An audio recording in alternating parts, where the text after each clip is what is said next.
Oi, pessoal! O vídeo de hoje é a segunda parte do nosso especial sobre a cantora, atriz, artista autista Courtney Love.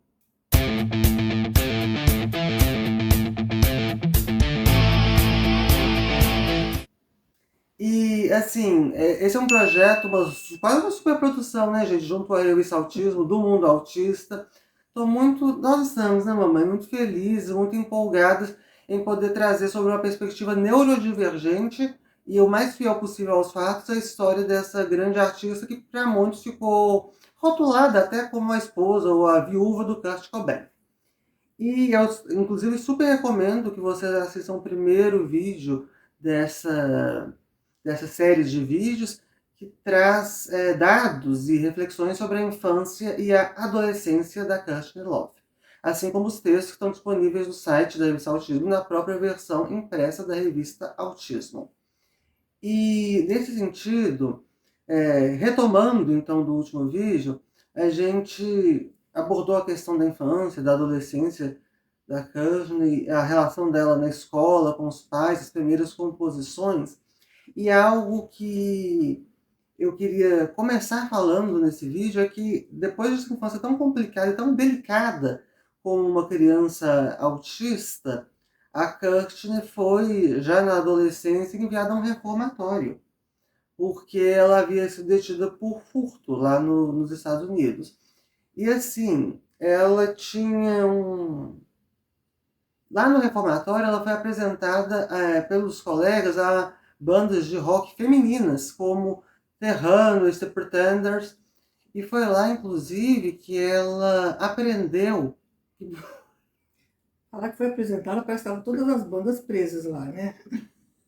Mas é que ela aprendeu, tudo bem. Mas foi lá que ela aprendeu a...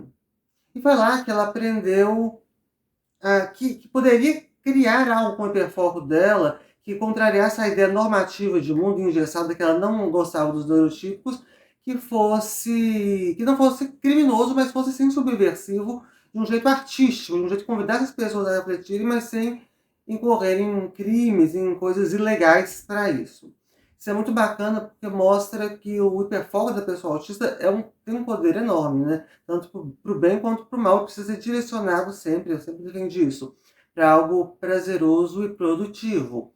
E logo depois que ela voltou do reformatório, ocorreu, já aos 16 anos, a emancipação legal da Courtney Love, como se fosse um divórcio dos pais ou de tutores legais. Ela ganhou autonomia, né, como pessoa autista judicialmente. Mas ela não conseguiu a autonomia, não é porque ela confiaram nela, que ela deu exemplos bons disso, não. Foi muito pelo contrário. Todo mundo já tinha desistido dela e ela já tinha atrapalhado tanto a própria vida que ninguém mais conseguia ajudá-la. Então foi aí que ela ganhou autonomia para viver a própria vida e gastar também o dinheiro que ela tinha, mas de uma maneira muito infantil, porque ela sempre gastava esse dinheiro. Ela recebeu uma herança, né? Sim, sim. Então, Dos avós, os avós dela tinham muito dinheiro. porque ela foi alçada, então, a autonomia, já com essa graninha, que já era uma coisa boa, né? Sim, mas ela também ela perdeu, assim, na boa parte do dinheiro gastando com coisas fúteis que ela não precisava, de fato. Conclusão, foi parar em trabalhos em várias boates, e foi aí que ela conheceu esse universo do LGBT.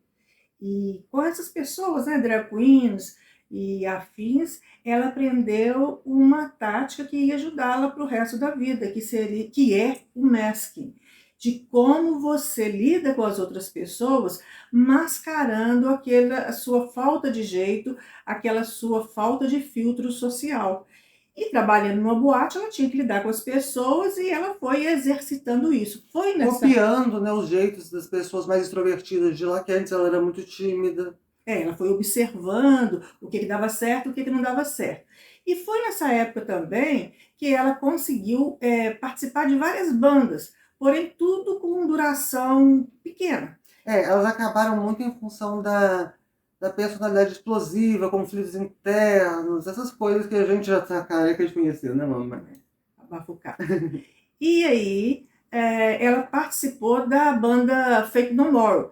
E pasmem, ela foi demitida porque eles queriam um vocalista masculino, um homem, e não uma voz feminina que, segundo eles, não passava a energia necessária para o público. E aí a gente percebe a interseccionalidade. Ser autista não é fácil, ser mulher autista não é fácil, ser autista, mulher e artista é mais complicado ainda. É uma explosão, uma bomba. É uma bomba. Nós que digamos. Sim. Mas enfim.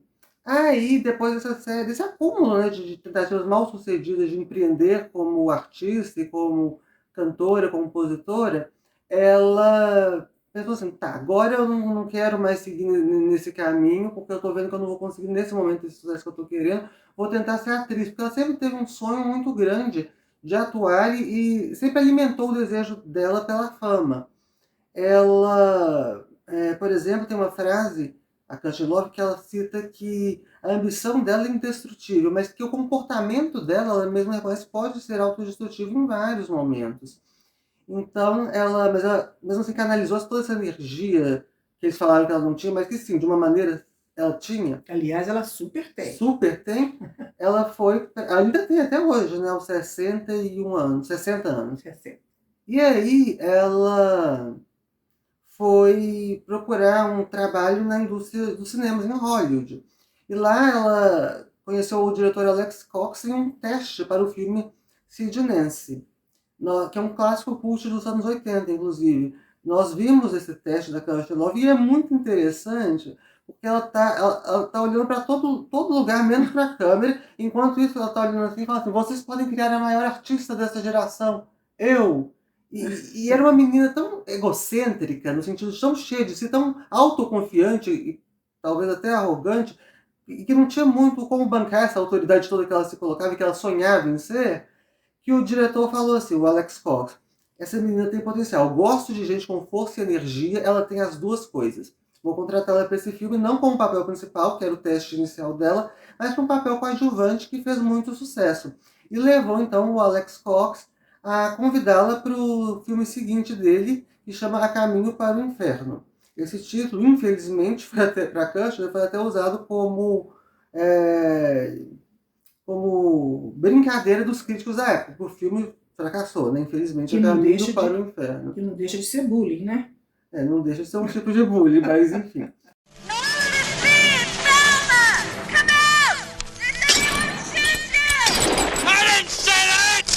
Aí o filme foi um fracasso, A Caminho do Inferno, mas uma coisa que me chama muita atenção na produção desse filme é que ela interpretava uma mulher grávida numa atmosfera meio de faroeste, assim, E aí, só que ela tinha que emagrecer um pouco. Ela tava reclamando que ela tava se sentindo muito gorda e muito feia.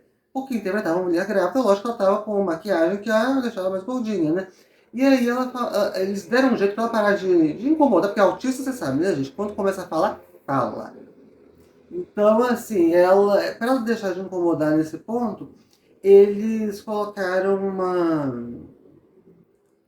um jeito de ela, a cada cena, emagrecer um pouquinho para que ninguém notasse e ela ficasse satisfeita com aquilo, ela não se visse mais tão gorda.